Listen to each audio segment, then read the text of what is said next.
Ooh, what's going on, baby crowd? It's your boy Justin Lake here with Line from Run Through the Jungle here. This is our roaring reaction show. Okay, we have to know one. I feel like that every time we do a reaction show, we wait a couple of days. And the information we've already kind of downloaded and processed what had transpired in the games. We actually jumping out live immediately after the Bengals have ended the game. So how you feeling, bro? Yeah, it was a good game. It was a good game. I was constantly just, what are we gonna do? What are we gonna do? Joe Flacco was out there doing what he could do. As we know, his AC sprain, but it was a good game. What was the point spread, like 7.5 points or something like that? So it was a 7.5 point spread. Yeah. Mm-hmm. Yeah. So we covered the spread. And I picked the New England Patriots to win this game, and that's exactly what happened. So, yeah, the spread was actually pretty weird with this one, just because it opened up at 7.5, then moved to 8.5, then it moved down to 6.5 because the anticipation of it was that Joe Burrow might actually play in this game, and then it was right around the 6.5 line until it jumped right back up to 7. And so, if you were a betting man, I think that the best route to go was just to stay clear from this game. You just didn't know what the hell the Bengals defense was going to ultimately bring. And their Patriots are really good on the road. They're undefeated on the road. And now they add to their win record, being undefeated again on the road as of today's win for them. And so it would have just been a perfect game just to steer clear from. Maybe do some player prop bets here and there, but we'll get into all of that stuff here. But fans, if you're listening in, whether if you're joining us live or you're going to be joining us on the audio platform later on, please, thank you so much for joining us. Like and subscribe, share, ding that notification bell, share with your friends, let them know that we're here. My overall assessments on the thoughts of the game is it was a good game. All right, I'll give it that. It was. For a team that we had projectedly thought that was going to just mail it in, they didn't play like that for real. And one of the things that I kind of grew cautious of is that in this spot, typically you start to see some players quit on this game. And I just don't think that I saw that. Austin Hart, thank you so much for joining us in the chat. Jay with June, thank you so much for joining us, man. June. I appreciate you guys.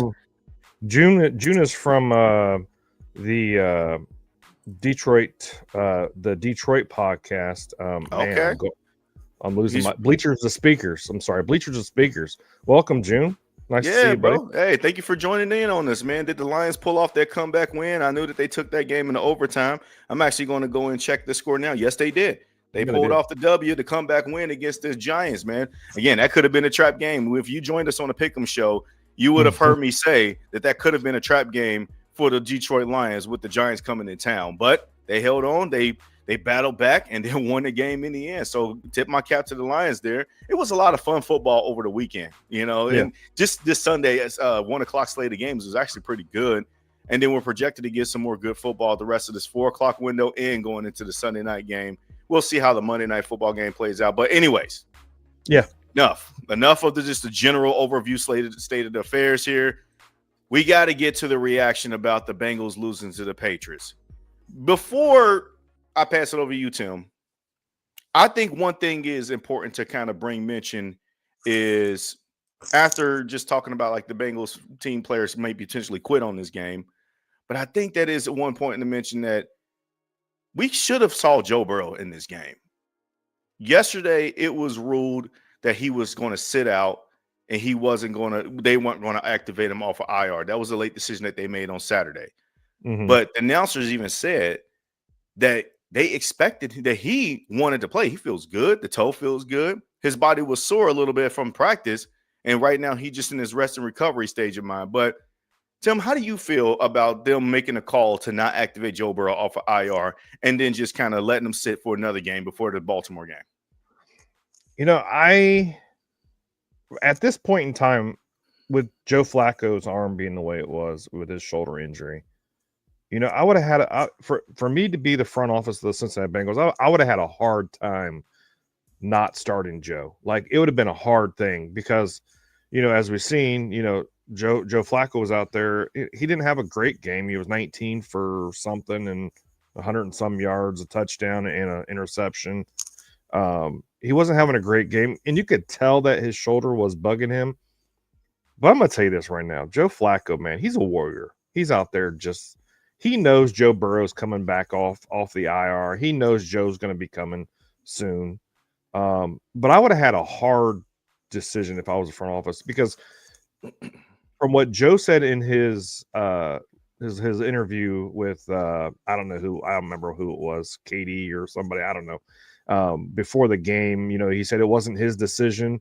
He was ready to go, but they had a meeting, and the bigwigs made a decision not to start Joe this game. And maybe it was a good thing, because Joe hasn't really been, he was in 11-11s, this week, whatever. But as we all know, Joe Burrow, he takes a little bit time to get warmed up. He hasn't played since week 2.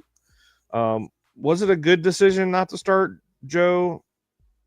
Yeah, I'm like on the fence. Yes and no. So I think Joe would have probably. I think with the healthy Joe Burrow out there, especially with us going into next week against the Ravens, I think that was the best decision for them to set them this week. We knew it was going to be a tough game, and Justin has said it, and I agreed with Justin before.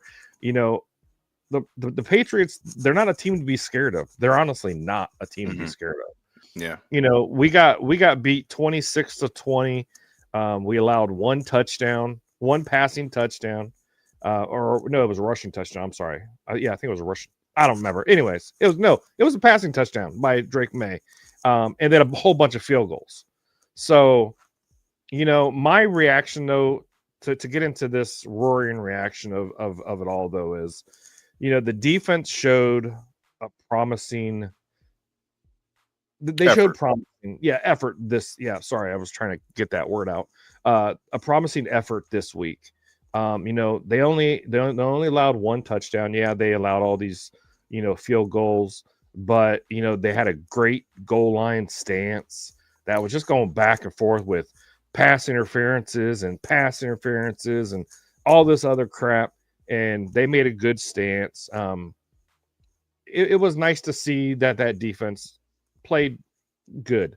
With the Joe Flacco situation, I know some people think that the Bengals throw the ball too much. Well, that's Zach Taylor's offense. Zach Taylor is going to throw the ball. They're going to continuously throw the ball. We throw the ball 70% of the time.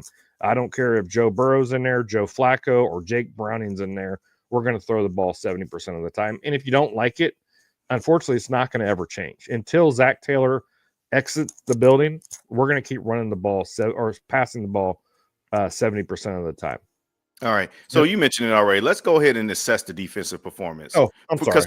For me, this defense is still bad, but they did provide the promising effort that you just mentioned already.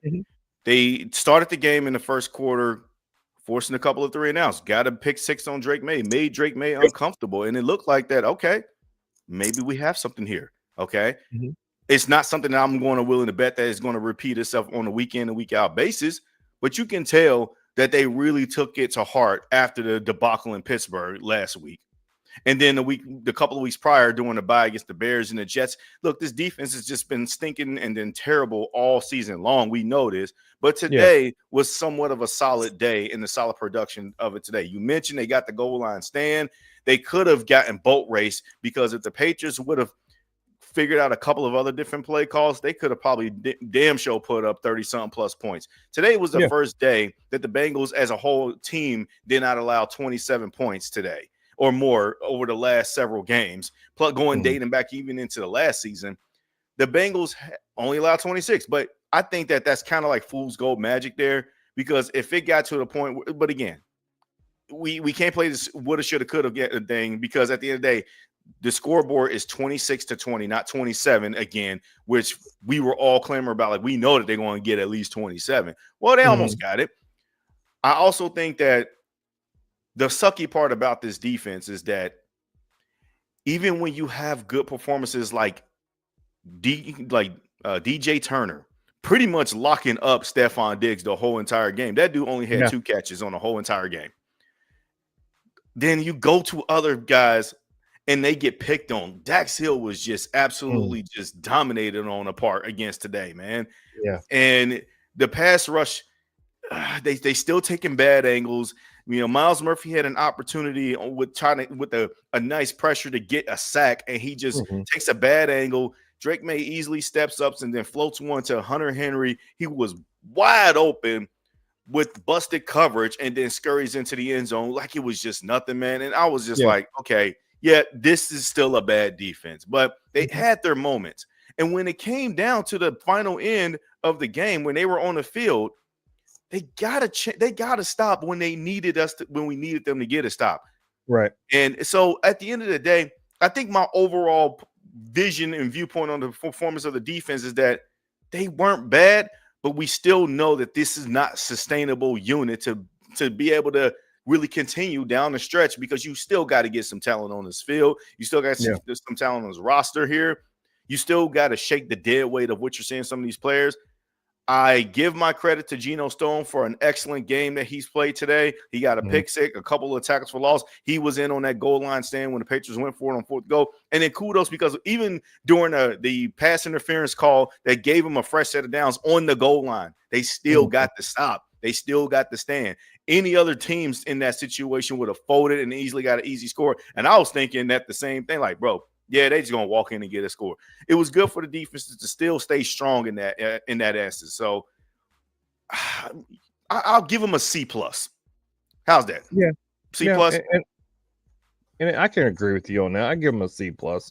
You know, but let's also not forget, you know, the last two games, the defense has only allowed 20 points, even against the, even against the Steelers. They only allowed 20 points. And they only allowed, 20 or 19 points today. So, the defense is, I'm not saying better. I'm not saying that like it's, a B or an A and, B or an A grade, C plus is fair.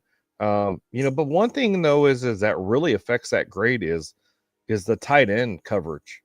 They can't cover a tight end to save their lives. Nah, bro. Those tight ends were I tell you this right now. If I was Mike Vrabel, I'd be like, you know what?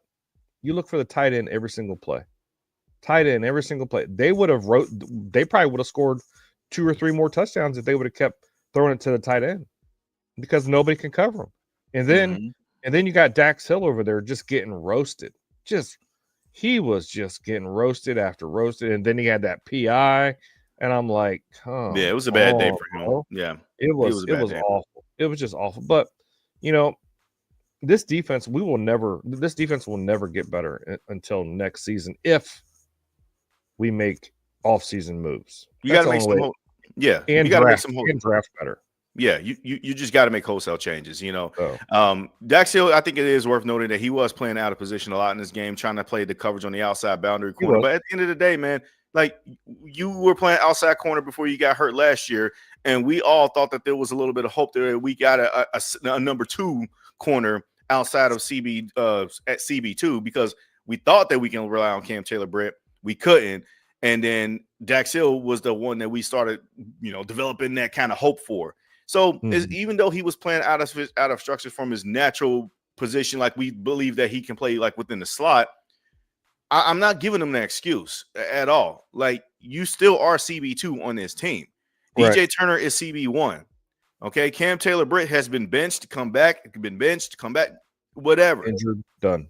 Yeah. They still also had opportunities with their guys that they brought up from the practice squad to rotate them in the slot if they were really worried about the coverage on tight ends, because I think that Dax Hill would have.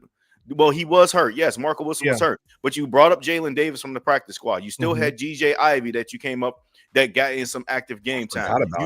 You still had opportunities to give him looks to be able to make coverage and make assignments, so that way it's not just the linebacker on its own Hunter Henry, because it was really only Hunter Henry. Austin Hooper was whatever, but Hunter Henry was the guy that cooked the Bengals defense the entire game.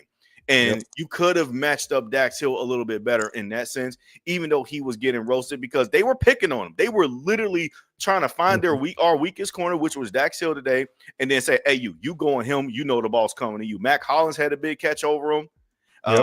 Demario Douglas had a big catch over. Even Hunter Henry had some nice catches, but it was mostly just because that Hunter Henry was wide open, and then it was just the play calls was just good for them in that regard. But that was like I bad said, coverage on the touchdown.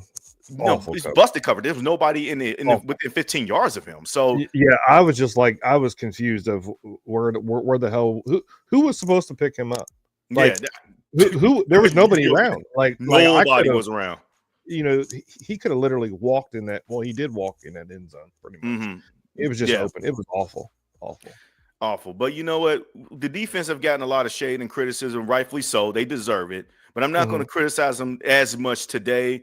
This is why we're just assessing, because for me, I'm going to go into the right subject here.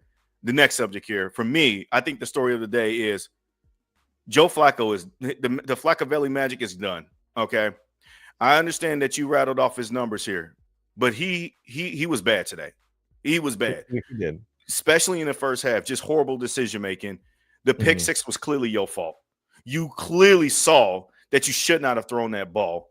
And Marcus Jones was breaking on the coverage, and you saw him really scampering it, and you didn't even release the ball yet, and you still throw it to try to throw it to Chase Brown for just a check down where you could have just threw it away, bro. You could have just threw it away. Live to fight another down in those instances. You gave them a free 7 points, all right? And then the drive before that, you were in field goal range. You take a stupid sack when you were in field goal range, and you had the protection that you needed at the time to be able to at least escape a little bit just to throw the ball away. You can't put that on the offensive line.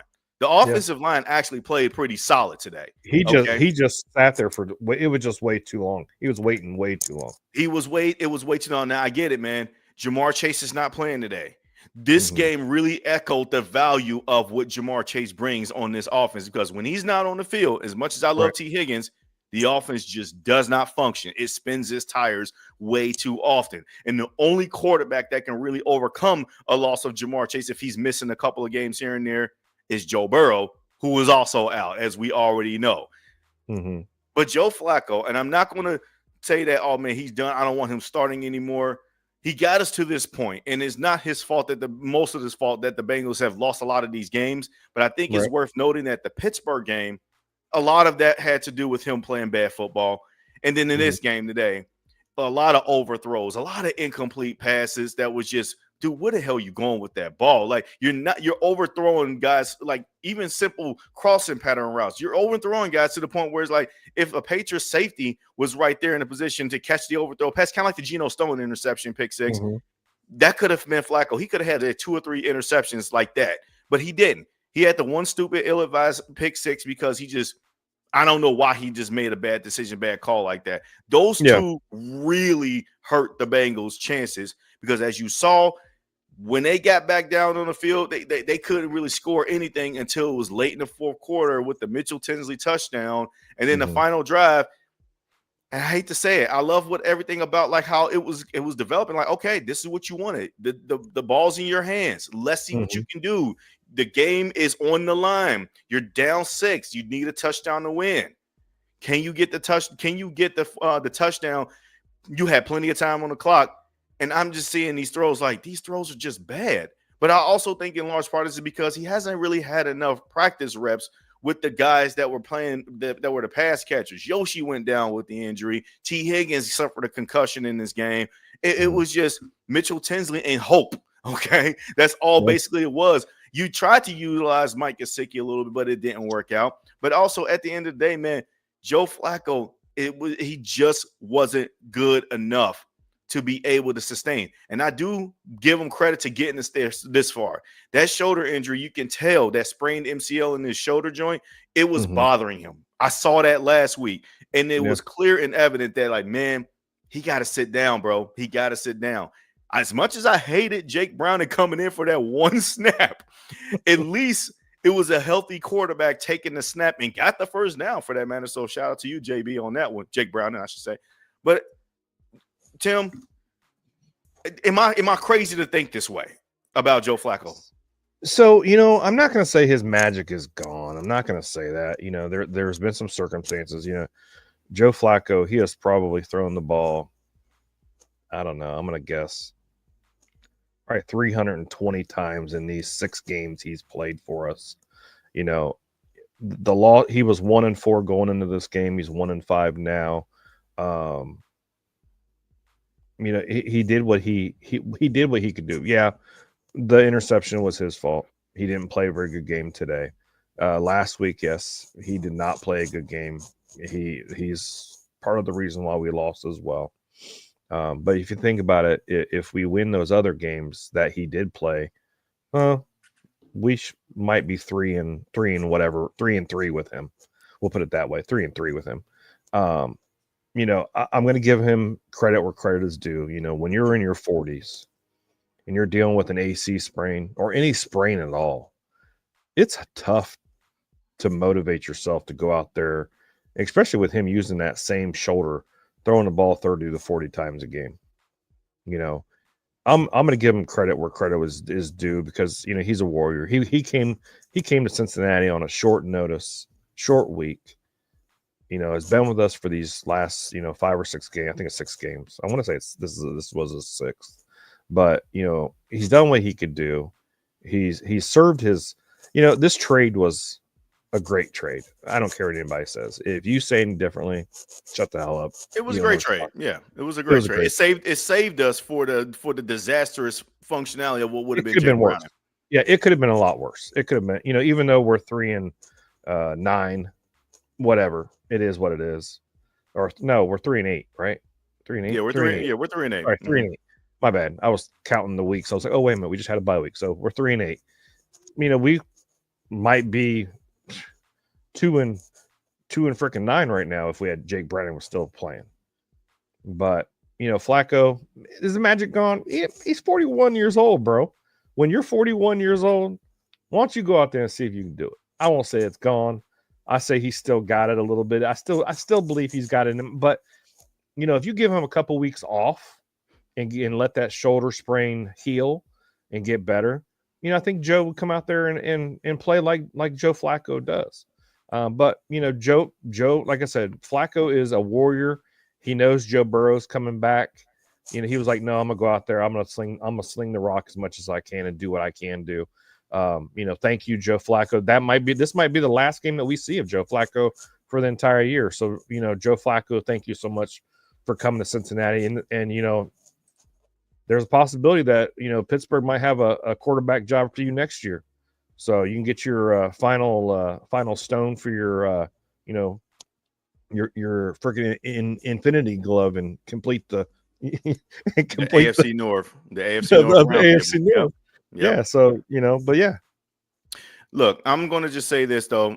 I do believe that the Flacco Linsanity run is over. That's what I mean mainly by Flacco magic is gone. Not saying that he can't be a capable and functional backup quarterback because that's what he's been.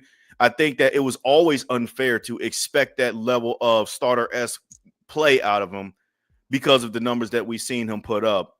But I think that we were just so appreciative of what he was able to do and accomplish of the short time that he's been here because of what the poorest efforts that we've seen at that position from Jake Browning. When the reality is that there are still bad whizzing moments about his game. Even in the Bears game when he threw a career high of 470 yards, man, it was an impressive performance. That was the storybook game for him. And it's sad that it got overshadowed because how pathetic the defense was that day and has been for him as well, too, since he's been with us. He still threw 2 ill-advised interceptions, one of them being a true pick 6. And again, it's not necessarily I'm blaming him on this. It's that's the life that you have to live with when it comes to backup quarterbacks. And eventually enough film gets put out on you that you just gotta be able to overcome it and change your level of play. Yeah, I also think that the play call did not do him much favors as well either, because you already knew that you were down Jamar Chase in this game. Now, early on, I thought that they found the formula a little bit by controlling the clock on the ground, by using the running game. This is what I told everybody in the preview show. You got to run the ball. You cannot be afraid of the New England Patriots' #1 ranked front run defense. They don't have Milton Williams back there. They still got to figure out how to make an adjustment. All right, test that limit there, and then use the tight end threats into this game. Noah Fant should not have only ended up with 1 catch in this game. He only had he should have been able to have a little bit more to take the pressure off of Mike Gesicki that you kept being that featured target because it was his first game back from his injury. That's what I'm saying. Now, you did get a target after Drew Sample as well, too. But all I'm saying is it seemed like that it was either hope that T. Higgins can get open or run the ball. And that would seem like that was the game plan a little bit. And I felt like the play call was really kind of not helping Joe Flacco out in this manner, because the New England Patriots defense, while I respect them, they're a top 8 unit. I'm not fearful of them. And I only player that I really respect outside of Milton Williams, who's gone for the, missing to me, was Christian Gonzalez, who pretty much did a good job what he can just traveling T. Higgins the whole game. We knew that was the game plan. And if we knew that was the game plan, what do you think the Bengals coaching staff should have known? So I am appreciative that they did run the ball and more in this game. The opportunity was set up for them to take the wins. And I wasn't too pissed off when it came to, they should have gone for it. No, I just think that you read the vibes of how the game is being played right now. Don't get too greedy, even though you know that you should do it at this point in time of going for it on certain fourth downs. Don't try to get too greedy when you're going to just end up playing yourself, because your offense wasn't great today, okay? Your quarterback wasn't great today. So I think that Joe Flacco, I really do appreciate his heroic efforts that he did. And he still played a pretty solid game to the point where it's like, all right, I'm happy that it was still him on the field compared to Jake Browning or Sean Clifford in this manner. Because if it was going to be Jake Browning on that final drive, oh, bro, I wasn't even going to want to watch that final drive. It's just like, I'm sorry. And I can't, and I hate that I'm keep on poo-pooing on Jake Browning, but dude, we seen him play. It's done. We're done with this. So, but thank you, Joe Flacco, for getting us to this moment here. Tim, do you have any quick thoughts before we go to break real quick? All I got to say is I'm still pissed off about that final call. That should have been a call. Yeah. That should have been a PI call. He had his hands around Gesicki's waist. Yeah. If it was the Cincinnati Bengals, we would have got called for a defensive PI. We would have got called for much worse. Yeah. The refs need to do better. I can do this what if game, but in the end we lost. So, but with that PI call, the possibility we could have won, but you know what? It is what it is. Yeah, okay, no problem, man. Yeah, I get it too. Like, I'm with you. Yeah, we'll dive into the referee in a little bit when we get back from break, and then we're going to hand out our offense and defensive game balls before we close out the show with our final thoughts, before we also hit out the road in Baltimore. But once again, guys, if you're joining us live or you're going to join us later on, thank you so much. But please like and subscribe. Ding that notification bell and click that subscribe button so that way you know when we're joining live. We appreciate all the support that we get on this show. Austin R., I see you always cooking in the chat. We definitely appreciate you as well, too, for joining us live. Thank you so much, guys. We'll be right back here in a few moments before we go ahead and get back to the Raw and Reaction show, and then we'll discuss here in a minute.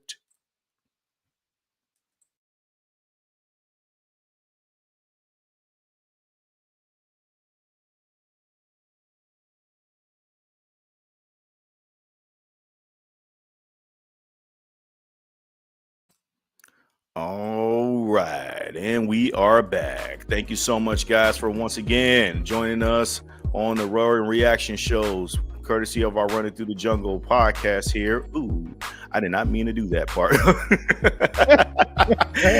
Oh man, sometimes I get confused of all of our little theatrics that we have on our platform show. That I get a little click happy though. So yeah, but. Bottom line is, man, this has been a great discussion of the day. You're catching us immediately reacting to the Bengals loss to the New England Patriots. It wasn't a fun game. I mean, it was a good game. If you're not a fan of both of these two teams, you would have been appreciative of the efforts that was given in this game here. But for me, I just think that where we are with this team from our expectation that has been so far vastly reduced, we already kind of checked out on the season, but it was nice to have an entertaining game. Okay. Yeah. But Tim, you brought up the referee in this game, and I'm going to go over it real quick here and let you give your thoughts before we get into our game balls for the team here performance. I thought the refs, they did. I appreciated them for them allowing the players to play through the whistle a little bit. And not just coming up with these jaded calls, because when people think that it's holding or whatnot, that you think that he should throw a flag every single time. there wasn't really any crazy penalties that made me think like, okay, that never should have been called. I think the holding call on Charlie Jones' big return that could have set them up greatly for a position, I was like, that was weak. But then I saw the replay. I was like, okay, I see why they called it. But it was questionable. Even that holding call that they called on Fairchild too. Oh, that was bad. Yeah, okay. That was bullshit. That was bad. That was just bullshit. I didn't even see the replay on that one, but I did. I was like, who's he holding on to? Yeah, ain't nobody. Yeah. I couldn't believe it. You could tell Fairchild was even, he was looking at the billboards like, dude, where's the hole? Like, what did I do wrong? Okay. Yeah, that was, I don't agree with that either. Yeah, that was the one I don't agree with if we were to point out. The Dax Hill one, though, in the end zone, I kind of agree with it. Yeah, that was clear and obvious. Dude, you were getting cooked all game. You had no choice. You gotta take that one, all right? But I think also, too, the frustration is on that final drive, they didn't call the penalties when they probably should have on that final drive when the Bengals had the ball. The holding on Mitchell Tinsley from Carlton Davis, that probably should have been a flag on that one, you probably would think. And even in the final pass on fourth down to Mike Gesicki, yeah, I like to think that could have also been a DPI call too. But you know what? I can't live off this strength of using the refereeing and making sure that they're perfect as an excuse, even though I hate it for them. Right. Because the bottom line is, man, that offense was just spinning their tires that whole entire drive. Like Mitchell Tinsley, I was happy that he made some of those clutch passes, those clutch catches, especially the one on the fourth down on the sideline that they corrected and got the out of bounds. So I'll give the officials credit with that because the clock was running in that moment. But they was like, no. The Bengals, he got out of bounds. Let's add the 47 seconds back on the clock now, but he couldn't get out of his breaks. And I just felt like that was also part of why Joe Flacco was inaccurate too. It's like, who can he trust to be able to deliver the throws to? Again, if it was Joe Burrow would have already had his standards or heightened standard for those guys to already know where to be at. And then I think it's just a mixture of just, bad offense, bad timing, so. But any final thoughts on the refereeing before we get into the game balls here? No, I think I spoke my piece. Yeah. Okay. All right. But anyways, here's what we're gonna do first, because I gave credit to the defense where it needs to be delivered. I think that to start this off, let's start with who you giving your game ball to on defense. Defensive game ball. I'm going to give it to Geno Stone, not just because of the pick six, just because he was all over the field. He was that's the Geno Stone that I remember seeing in Baltimore, believe it or not. He was all over the place. He was on every tackle. He was in the backfield, an interception. He played his best football that he's played all year long. So I'm going to give it to Geno Stone. Yeah, I'm with you. I'm going to give mine to Geno Stone too. And I'm still critic of his play overall from him, his entire Bengal tenure. But today was a day that absolutely looked like that, man, that was well worth the signing from a year ago. Yeah. But I just didn't. I don't believe in him, obviously moving forward. But I'm not putting my chips all in on him. No. But I think for today, it's worth noting that, man, that's the Geno Stone that we was hoping for all along. He took great angles on that pick six to get into the end zone. But he couldn't take great angles on tackles in the previous games before. But I also just giving him my game ball, like you said, it's not just because of the pick six, even though that helped us tremendously on the scoreboard. It was mainly because, man, him and Miles Murphy, it was mainly him, though, for the most part. He got that fourth down stop for the goal line stand and just really was very energetic in getting the defense kind of like hyped. And I was really appreciative of that. That's something that we hadn't seen. Anytime that the Bengals are on the field on defense on the fourth down, I'm already just waving it down like they're going to convert. They're going to get a touchdown. But for Geno Stone to actually kind of lead the charge on that goal line stand, I think that was like my feather in the cap. Like, all right, you got the game ball. Other honorable mentions, I think it's worth bringing up that Barrett Carter did a little bit better when it comes to not missing tackles. He got a nice tackle in open space. Demetrius Knight chased down Drake May for one. They only got a sack on Drake May once, and it didn't even come from our defensive line. It came from a cornerback on the corner blitz, and that was Jalen Davis. So I appreciate that was a great corner blitz. It was a great call. Give Al Golden the credit that he needs to be given for that defensive call on that one, because that was a great look. And because I was thinking like, oh man, he's gonna see that coverage, and for him to stay disciplined, because he could have got juked out of his socks by Drake May, and I thought he was, and he got it. Myles Murphy, I appreciate his effort of just trying to get there, but he just still can't finish, man. Like. Right. And this is what we're talking about, where it's like, yeah, you had a solid performance last week on the road, but then this week you're kind of absent. And you was also in on that goal line stand too, but for me, that was more Geno Stone than Myles Murphy. Myles Murphy penetrated up the middle to get the run the backstop, but it's still not somebody that I want to bet long-term on at all for this team on his defense. So I think we have exhausted the point. We both going to do a nice clean sweep with Geno Stone, just because we got to give him his flowers. We've been very critical of him all season long, and I'm still going to be critical of him because, again, you still play some badass football. We still need this Geno Stone that we saw today. We need to see that Geno Stone on the road at Baltimore on Thursday night, okay? If we get the Geno Stone to turn back into a pumpkin missing tackles down the sideline like he did last year on Thursday night, then, the fact still remains I need a new safety. So I don't mean to kind of finish that sayonara with another shot at Geno Stone, but it's true. It's true. Yeah, it's absolutely is true. Don't put your just because Geno Stone had one good game. Don't put your chips all in on him, because it's not all fully there. I'm not with this whole defense. That's just how I feel about it. Let's be a little bit fun here. Who would you give your honorable game ball to on defense if you had to get a second person?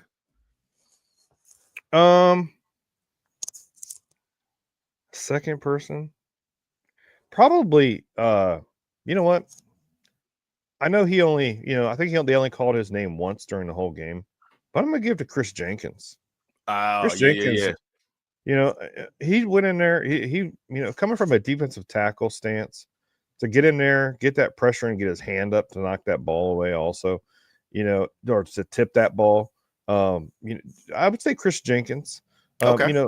I could, you could say Barrett Carter, for his effort today, and Knight for his effort, but I'm going to just be off the, just not the normal type of guy. I'm going to say Chris Jenkins. All right. That's cool. I did like his performance today too, with that pressure up the middle on that one disruption. Basically the one that air melted, got the ball to Geno Stone intercepted. That was great.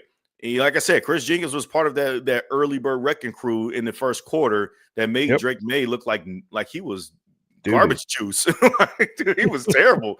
I see where you're going. For me, my honorable mention, I'll probably go DJ Turner. And for the reasons that when we were mentioning the defensive performance in the assessment part, I saw that comment. I just had to laugh. But DJ Turner, man, his name was not called once of getting beat. He pretty much locked up Stephon Diggs.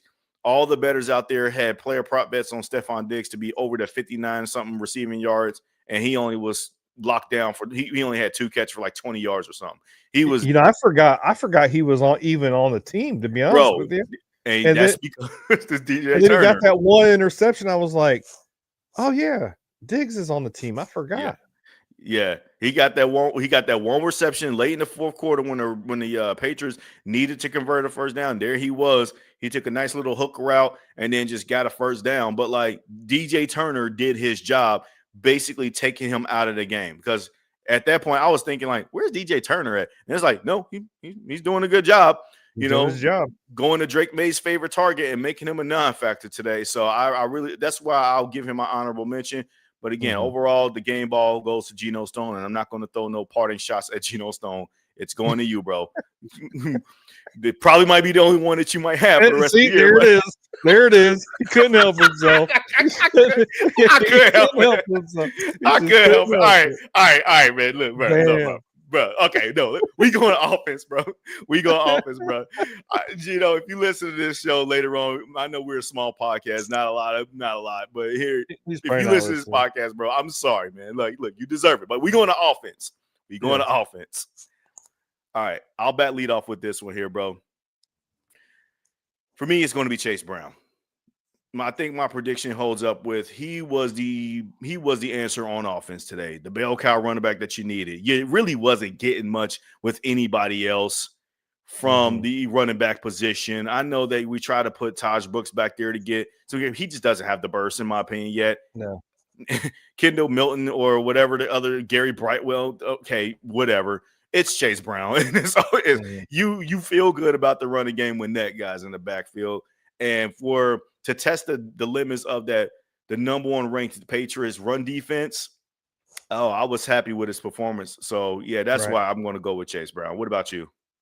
Yeah, I'm right there with you, Chase Brown. He had 5.6 yards of carry, carried the ball 19 times for 107 yards, had like 3 or 4 receptions.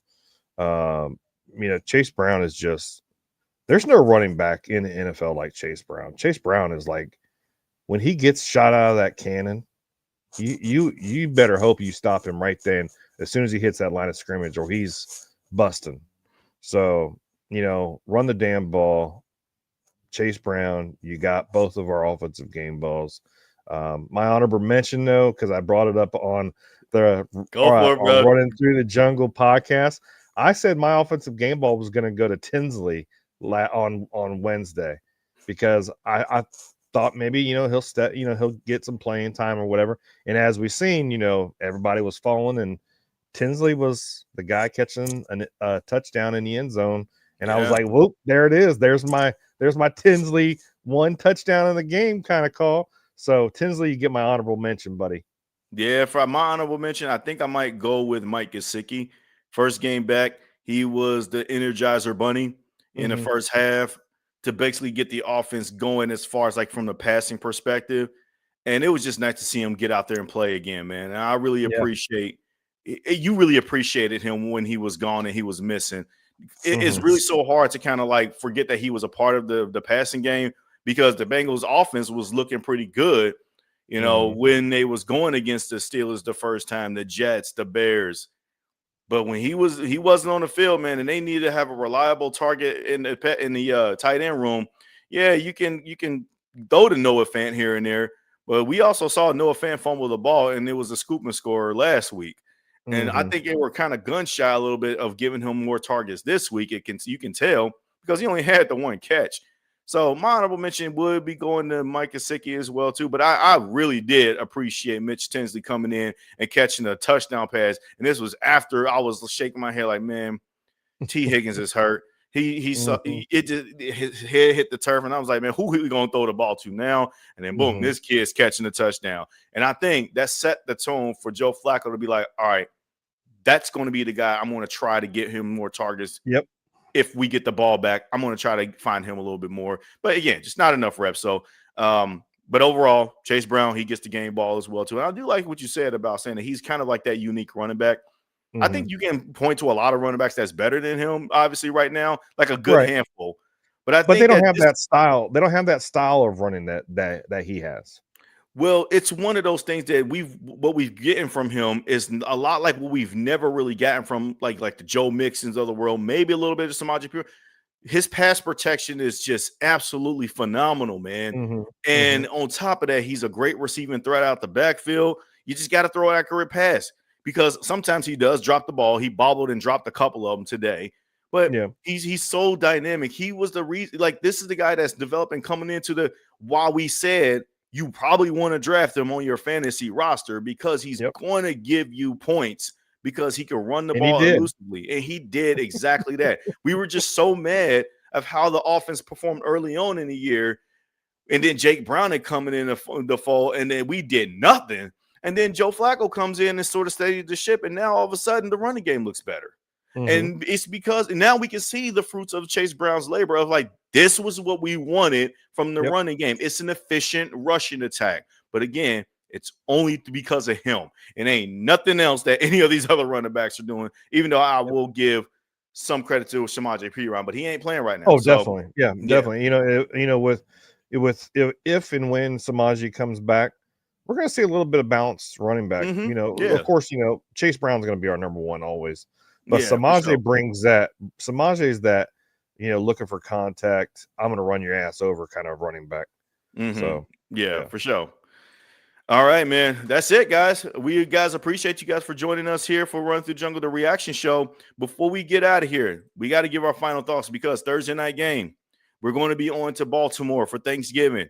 I hope to God that you guys are going to have your bellies full, eat your food and get your desserts in, because at the end of the day, I mean, get some early indication on this game. This is not going to be a good sight to see of going on the road in prime time in Baltimore again for the 4th straight year in a row. But Tim, give me your final thoughts and what your early prognostications on this early matchup here. Well, as we know, as everybody knows, if you watch us on Fridays on our Pick'em show, or if you just watch us, period, Justin's going to tell you. He's going to tell you something. He's going to tell you the road team never travels well on Thursday night football. That being said, Cincinnati is going to Baltimore once again on Thursday night football, but on Thanksgiving. But let's be thankful that we get to watch some football with some Cincinnati Bengals football actually on Thanksgiving. Yeah, for sure. You know, but come check us out. Justin and I will be doing our Pick'em show on Tuesday at 6:30. So come check us out, and then we're assuming we're going to do Running Through the Jungle's normal podcast on Wednesday at 8:05 as always.